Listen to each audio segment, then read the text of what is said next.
Hello बच्चों, question number two है हमारा। Under what conditions is the magnitude of average velocity equal to average speed. तो देखो, हमने पिछले ही क्वेश्चन में जो स्पीड और वेलोसिटी का डिफरेंस समझा, वहीं पे इसका एक तरीके से आंसर समझ लिया कि एवरेज स्पीड जो है वो एवरेज वेलोसिटी के बराबर एक्चुअली कब होगी। एवरेज स्पीड एवरेज वेलोसिटी के बराबर कब होगी? जब टोटल डिस्टेंस टोटल डिस्प्लेसमेंट के बराबर होगा। ठीक है ना? देखो, अगर टोटल डिस्टेंस टोटल डिस्प्लेसमेंट के बराबर है तो टोटल डिस्टेंस से जो स्पीड आएगी और टोटल डिस्प्लेसमेंट से जो वेलोसिटी आएगी वो दोनों भी सेम होंगी, है ना। देखो, अगर मैं इसको टाइम से डिवाइड कर दूं तो क्या आ जाएगा मेरे पास? Average speed. और अगर मैं इसको टाइम से डिवाइड कर दूं तो क्या आ जाएगा? Average velocity. तो टाइम तो दोनों केस में सेम है। अगर टोटल डिस्टेंस टोटल डिस्प्लेसमेंट के बराबर हुआ तो एवरेज स्पीड एवरेज वेलोसिटी के बराबर आ जाएगी। तो आप कंडीशन लिख सकते हो कि जब भी टोटल डिस्टेंस टोटल डिस्प्लेसमेंट के बराबर होगा, ये हमारी सिचुएशन बनेगी। लेकिन इसको थोड़ा और डिस्क्राइब करें तो हम कैसे लिखेंगे? हमने ये भी किया था अभी पिछले क्वेश्चन में कि if the body is moving in a straight line, if the body is moving in a straight line, अगर हमारी बॉडी स्ट्रेट लाइन में मूव कर रही है, कोई भी बॉडी है, ब्यूटीफुल सी बॉडी है, स्ट्रेट लाइन में जा रही है, एक गाड़ी है, बड़ी सुंदर सी गाड़ी है, सीधी लाइन में जाए जा रही है, ये पॉइंट ए से पॉइंट बी की तरफ जा रही है बिल्कुल सीधी लाइन में, तो जितना ये डिस्टेंस कवर कर रही है उतनी ही इसकी डिस्प्लेसमेंट बन रही है। तो इस केस में एवरेज स्पीड और एवरेज वेलोसिटी बिल्कुल सेम होंगे। समझ में आ गया? चलो नेक्स्ट क्वेश्चन करते हैं। नेक्स्ट क्वेश्चन है, what does the odometer of an automobile major.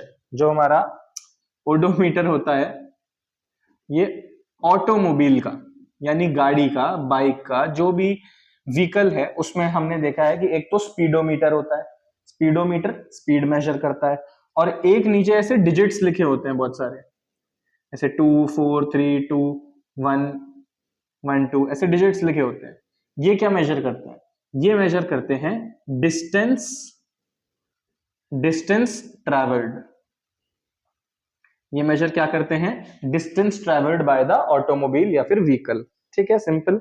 Next है, what does the path of an object look like when it is in uniform motion. Uniform motion में होगा तो ऐसा लगेगा जैसे स्ट्रेट लाइन में वो है। ठीक है। नेक्स्ट है, during an experiment a signal from a spaceship reach the ground station in 5 minutes. बड़ा मजेदार क्वेश्चन है। देखो, मैं होप कर रहा हूं, मैं एक्सपेक्ट कर रहा हूं कि आप सब लोगों ने अपनी बुक जो है वो खोली हुई है और ये क्वेश्चंस जो है वहां से पढ़ रहे हो साथ साथ। ठीक है, मैं एक एक क्वेश्चन बोर्ड पे पूरा अभी नहीं लिख रहा हूं, तो आई होप आपने अपनी बुक खोली हुई है और ये क्वेश्चंस पढ़ रहे हो और तभी इनको देख रहे हो। तो क्वेश्चन है, ड्यूरिंग एन एक्सपेरिमेंट, एक स्पेसशिप है, ठीक है, ऐसे हम सैटेलाइट मान लेते हैं, चलो ठीक है, इसने एक सिग्नल भेजा और अर्थ पे यहां हमारा एक ग्राउंड स्टेशन बना हुआ था। ठीक है, यहां ऐसे डिस्क लगी हुई थी। इसने इस सिग्नल को रिसीव किया। During an experiment a signal from a spaceship reached the ground station in 5 minutes. 5 minutes इस सिग्नल को यहां तक पहुंचने में लग गए। अब what was the distance of the spaceship from the station, यानी कि ये डिस्टेंस कितना है ये हमें बताना है। और हमें क्या दे रखा है? हमें दे रखा है कि जो ये सिग्नल यहां से आया, इस सिग्नल की स्पीड दे रखी है 3 × 10⁸ मीटर पर सेकेंड। तो बहुत ही इजी क्वेश्चन है, बहुत इजी क्वेश्चन है। स्पीड का फॉर्मूला क्या पता है हमें? Speed is equals to distance upon time. सीधा फॉर्मूला पुट कर दो, स्पीड हो गई 3 × 10⁸ इज इक्वल्स टू डिस्टेंस हमें निकालना है, डी मान लेते हैं कुछ, टाइम कितना है 5 मिनट्स, इसको सेकेंड्स में कन्वर्ट करेंगे कितना हो जाएगा?